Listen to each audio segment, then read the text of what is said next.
একটি গভীর নলকূপ কীভাবে স্থাপন করা হয় তার প্রক্রিয়াটি আমরা আজকের এই ভিডিওতে দেখব। গভীর নলকূপ স্থাপনের জন্য প্রথমে 100 ফিট 4 ইঞ্চি বোরিং করা হয়। এই বোরিং করে এখানে একটি লোহার পাইপ ঢোকানো হয়, 4 ইঞ্চি লোহার পাইপ। চৌবাচ্চা তৈরি করা হয় আগে থেকেই। এই চৌবাচ্চায় পানি থাকে, গোবর মিশ্রিত পানি থাকে। পাম্পের সাহায্যে এই গোবর মিশ্রিত পানিগুলো উপর থেকে দেয়া হয় এবং এই 4 ইঞ্চি পাইপের ভিতরে 1.5 ইঞ্চি বোরিং করা হয়। 1.5 ইঞ্চি পাইপের এই যে পাইপগুলো বোরিং করা হচ্ছে, দেখেন 1.5 ইঞ্চি পাইপ বোরিং করা হচ্ছে এবং মিস্ত্রিরা এই 1.5 ইঞ্চি পাইপ একটির সাথে একটি লাগিয়ে দিচ্ছে।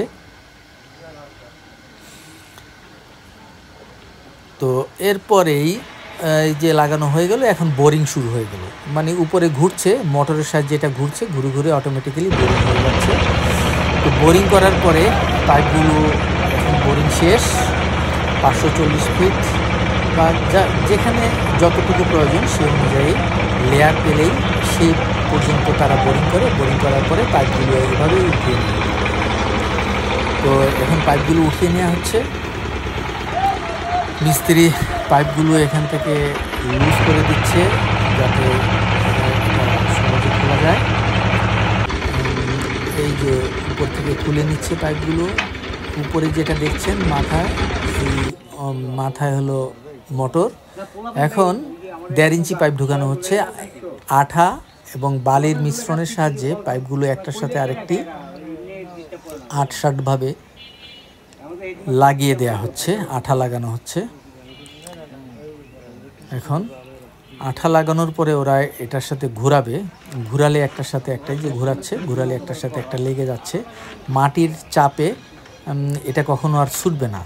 ওদের সাথে আলাপ করে যতটুকু জানলাম যে এই আঠা না লাগালেও নাকি এটা শক্তপোক্তভাবে এটা লেগে থাকবে।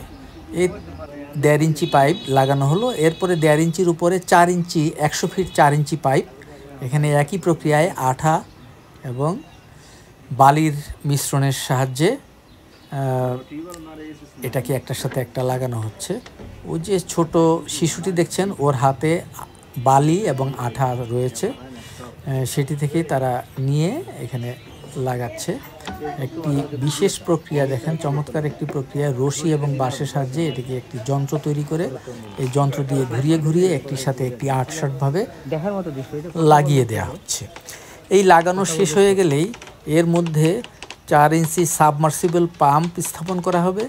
এই পাম্পের মাধ্যমেই পানি উঠবে এবং পানি পাওয়া যাবে। ধন্যবাদ।